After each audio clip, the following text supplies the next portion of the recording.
Olá, tudo bem? Eu sou o professor Ney Araújo, professor da Rede Pública de Ensino, e para todos os alunos surdos, este é o meu sinal. A partir de agora eu peço a sua atenção para que você comece a acompanhar mais uma videoaula de formação geral básica, especificamente do componente curricular Sociologia. E o nosso objeto de conhecimento é cultura, sociedade, poder, cidadania e trabalho. Vamos abordar cada uma dessas palavras, cada um desses termos, ao longo das considerações, e nós vamos observar e aprender o quanto que elas estão relacionadas umas com as outras. Não são palavras, não são conceitos sociológicos puramente, digamos assim, isolados. Existe associação entre eles. Então vamos observar, eu tenho aqui algumas informações e uma imagem. Nessa imagem vocês estão observando justamente o quê? Vocês estão observando pessoas, diferentes pessoas. Eu quero representar a todos vocês, através dessa imagem, o quê? O quanto que nós somos distintos uns dos outros. Por exemplo, Rousseau, na obra do Contrato Social, ele afirmava que existe uma desigualdade natural. Qual é a desigualdade natural? É justamente essa que acaba correspondendo às nossas características físicas. Algumas pessoas são mais magras, outras são mais altas, cabelos longos, cabelos curtos, ou seja, fisicamente há diferenças entre nós. Mas Rousseau ele também abordava a questão da desigualdade social que existe justamente no contexto e em todo e qualquer contexto social que nós estamos inseridos. E eu pondero tudo isso para vocês o quê? O que é essa vida em sociedade? O que é a cultura? A cultura ela é um termo, digamos assim, muito amplo, muito vasto, porque nós podemos estabelecer diversos recortes para compreender esse conceito. Por exemplo, quando alguém diz assim, fulano tem muita cultura, geralmente quando alguém afirma isso a respeito de uma determinada pessoa, ela quer destacar o quão inteligente essa pessoa ela é. O quanto que ela tem leitura, o quanto que ela tem informação, que possibilita, digamos assim, uma análise mais aprimorada, mais eficiente, fundamentada. Uma pessoa que tem cultura, no que diz respeito a essa associação da cultura ao conhecimento, é uma pessoa que geralmente, quando ela se posiciona a respeito das temáticas, ela possui argumentos consistentes, porque são argumentos, digamos assim, muito bem construídos, muito bem elaborados, porque a pessoa ela tem a leitura da realidade. Da mesma maneira que a cultura ela pode ser entendida e compreendida como, por exemplo, as manifestações culturais. Eu tenho, em um determinado ambiente, uma apresentação, uma roda de capoeira. Aquilo é uma manifestação cultural. Eu vou ao teatro, eu estou absorvendo um elemento cultural. Eu vou ao cinema, eu vou ao show, eu vou, digamos assim, a uma aldeia indígena em que eu já tenho também contato com uma cultura, mas uma cultura já diferenciada da minha cultura. Porque a cultura também vai refletir isso. As identidades, as particularidades, as crenças, as tradições, os costumes de determinados lugares.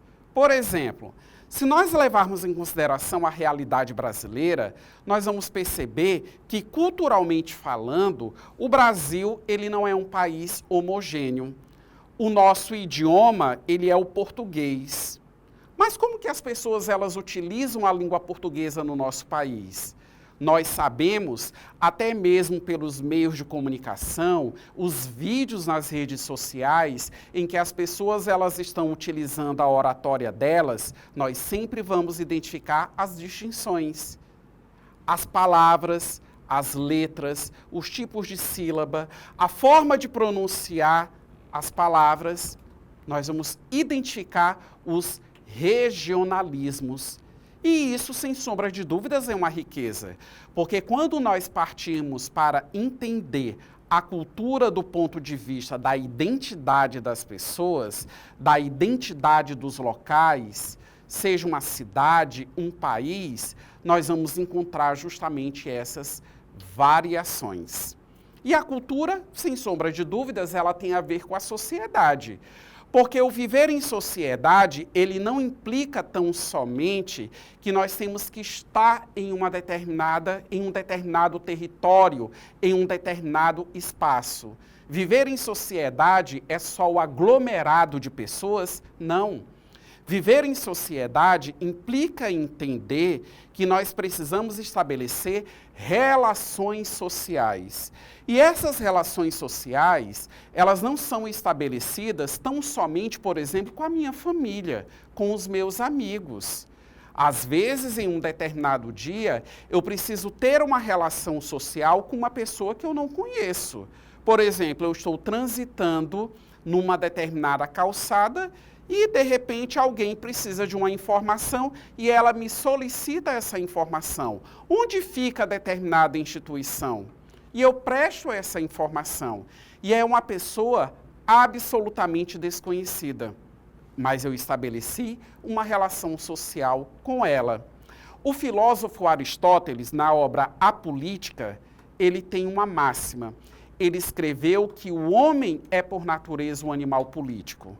E a natureza política que Aristóteles ele ponderou não é a natureza política que, em uma interpretação imediata, principalmente levando em consideração as nossas referências do hoje, nós entenderíamos assim: então eu já estou nascendo e eu já tenho uma ideologia político-partidária? Não, muito distante disso, tendo em vista até que as condições políticas, a política propriamente dita, lá na antiguidade era praticada de uma forma absolutamente distinta da nossa atualidade. Quando Aristóteles ele escreveu que o homem é por natureza um animal político, ele quis dizer o quê? Que é da natureza humana a vida em sociedade.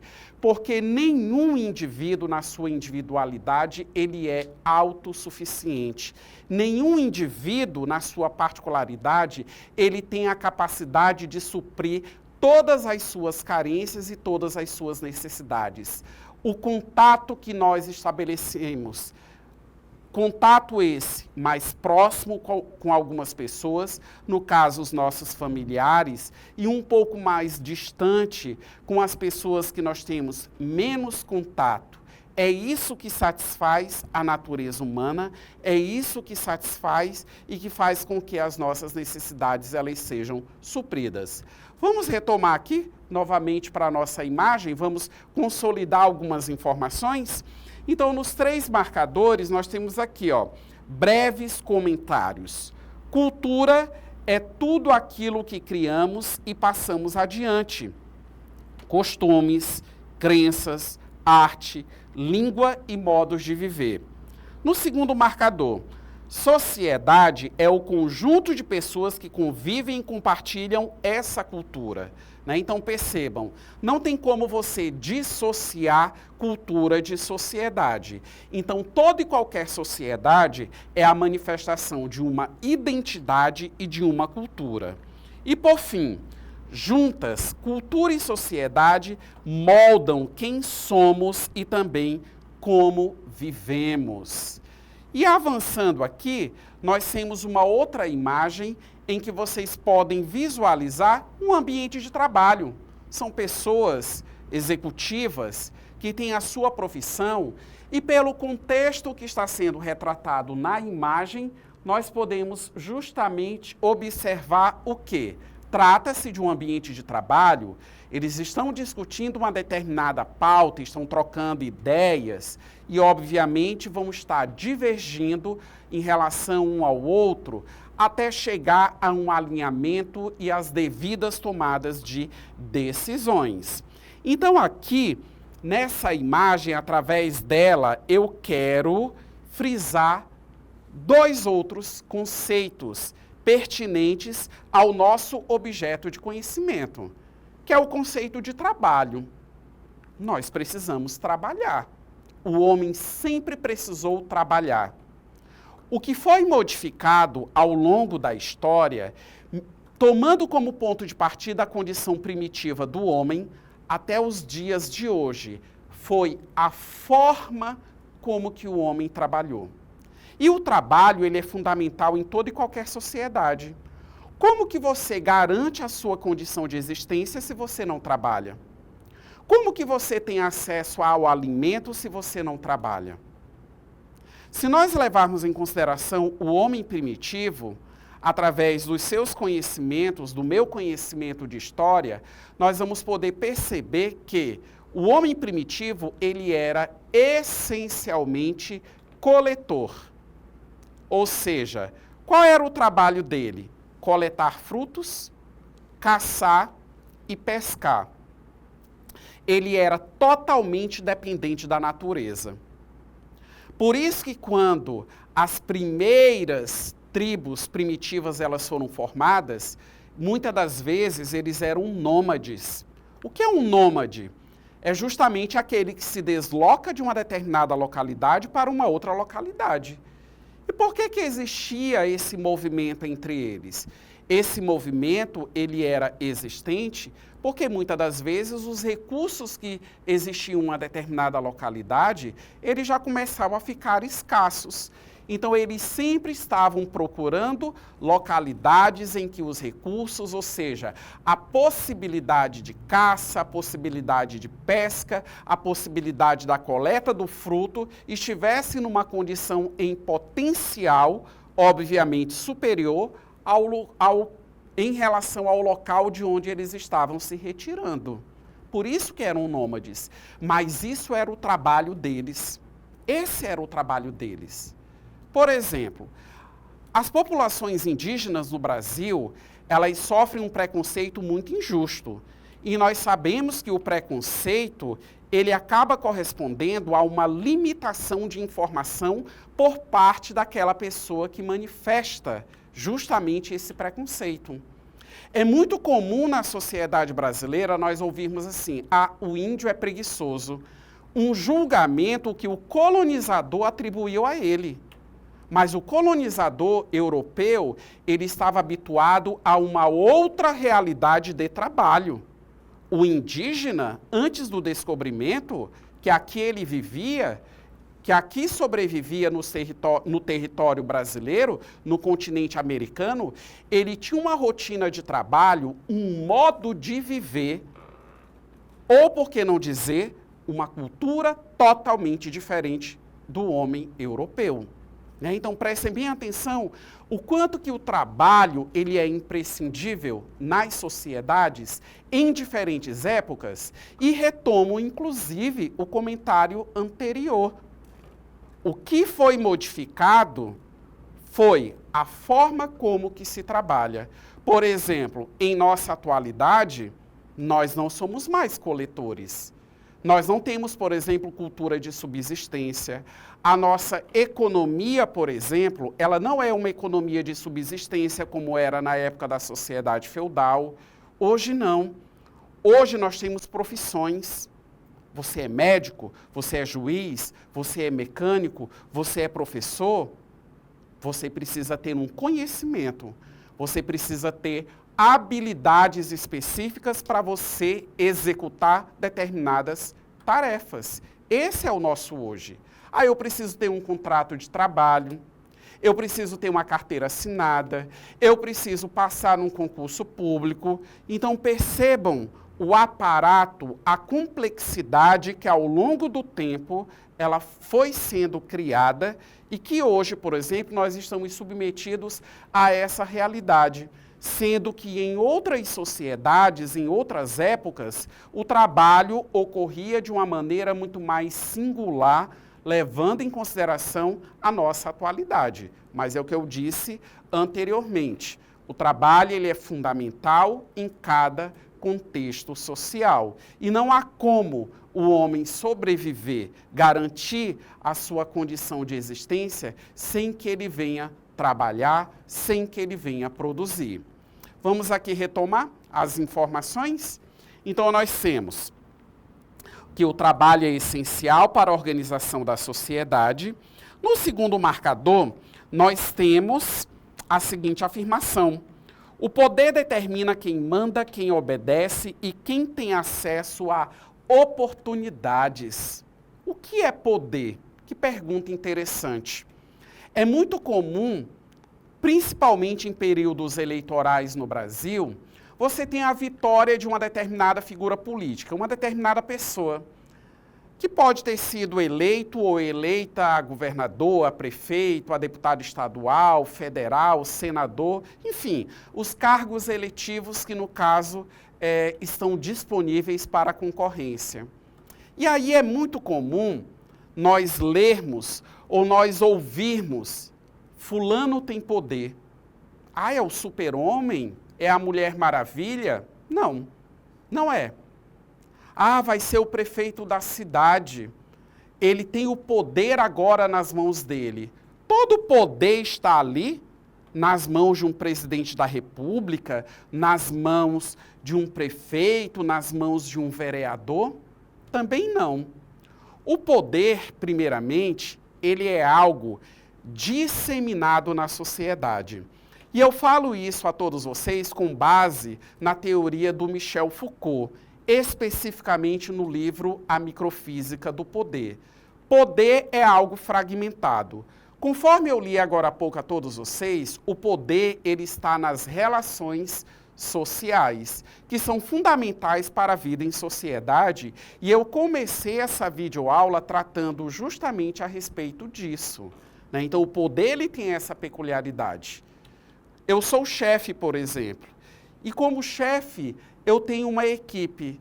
E muitas das vezes eu preciso estar delegando tarefas, delegando atribuições naquele ambiente de trabalho, naquele contexto. Eu estou na posição de mando. Mas eu estou mandando nessas pessoas, eu estou ordenando todo o tempo para que essas pessoas obedeçam e cumpram? Sem sombra de dúvidas, não. São situações, são contextos em que nós estamos inseridos que fazem com que ou você manda ou você obedece. E isso oscila em acordo com as relações sociais que nós vamos estabelecendo ao longo do nosso dia. Ocupar um cargo eletivo, uma função que você obteve através de uma eleição, não quer dizer que o espaço de um governo do Estado, não quer dizer que uma Câmara de Deputados, não quer dizer necessariamente que a prefeitura, que a estrutura da presidência da República reflete que o poder está ali. Sim, podemos até identificar que o poder está ali porque há um poder político, mas não está todo ali. O poder, ele é fragmentado. Nós vamos identificar nas pessoas, ou seja, no próprio cidadão, nós vamos identificar o poder na escola, nas relações familiares, nos movimentos sociais, nos meios de comunicação, na igreja. Então, tudo isso explicita essa diversidade de poderes que existe no contexto social. Vamos avançar, eu tenho mais aqui uma imagem para apresentar a vocês. Nós temos aí várias mãos, algumas dessas mãos estão segurando, digamos assim, um papelzinho, né? Algumas com um X, né? Que inclusive está na cor vermelha, alguns, né, com o símbolozinho do check, confirmando alguma coisa, na cor verde. E aqui nos marcadores nós temos: ser cidadão é participar da sociedade com direitos e deveres. No segundo marcador, isso envolve votar, opinar, fiscalizar, respeitar e exigir respeito. E, por fim, a cidadania ativa transforma a sociedade. Então, é isso que é você ser o cidadão. É você ser atuante no contexto que você está. E você ser atuante também significa você não ser alienado. Hoje, com o desenvolvimento, com as tecnologias que nós temos, as informações, elas são muito mais acessíveis para as pessoas, em comparação a tempos passados. E é claro que, infelizmente, nós vivemos em uma conjuntura que, apesar de existir todo esse desenvolvimento tecnológico, também existe, digamos assim, o aspecto negativo, que acaba correspondendo à disseminação de falsas informações, né? Ou seja, aquelas informações que são conhecidas como fake news, que pessoas como eu, pessoas como você acabam acessando, mas que precisamos ter o discernimento necessário para saber selecionar, filtrar essas informações e verificar aquilo que é verídico daquilo que é inverídico. E agora vamos aqui para alguns apontamentos finais. Cultura, sociedade, poder, cidadania e trabalho são conceitos interligados, conforme vocês aprenderam. Entender esses temas ajuda a construir uma sociedade mais justa e jovens têm um papel fundamental nessa construção. E agora nós vamos para a nossa atividade. Eu tenho aqui uma atividade diferenciada para vocês em relação àquilo que é comum ao longo das minhas videoaulas. Neste vídeo, eu estou apresentando uma questão subjetiva e não uma questão objetiva. Como a compreensão das relações entre cultura, poder, cidadania e trabalho pode contribuir para a construção de uma sociedade mais justa e participativa? Reflita a respeito disso. Sistematize, com base nos seus conhecimentos, uma resposta para essa questão e leve para a sala de aula para você interagir com o seu professor de sociologia e ainda com os seus colegas de sala. Mas eu vou te ajudar, eu vou te apresentar algumas informações para que você seja inspirado a elaborar a sua resposta. Visualize e acompanhe com bastante atenção. Compreender as relações entre cultura, poder, cidadania e trabalho ajuda a construir uma sociedade mais justa. A cultura forma a nossa identidade e nos ensina a respeitar a diversidade. É um argumento que você pode estar utilizando para a elaboração da sua resposta. No segundo marcador, uma outra ideia para que você possa desenvolver. A cidadania envolve participar ativamente da sociedade. Não só votar, mas também cobrar e propor mudanças, né? Então, isso implica dizer o quê? Que vai além do nosso voto. Não podemos resumir a cidadania à questão do voto. Já o trabalho está ligado à dignidade e à inclusão social. Conforme nós aprendemos, nós vimos o quê? Que o trabalho ele é imprescindível para a sociedade e para os indivíduos. E, por fim, quando esses temas são compreendidos em conjunto, é possível perceber como a sociedade funciona e como ela pode ser transformada. Isso torna cada pessoa mais consciente do seu papel e das suas possibilidades de ação. Gostou das dicas, das orientações? Além dessas, você pode criar os seus argumentos próprios. Boa interação, boa resposta e bom estudo a todos vocês.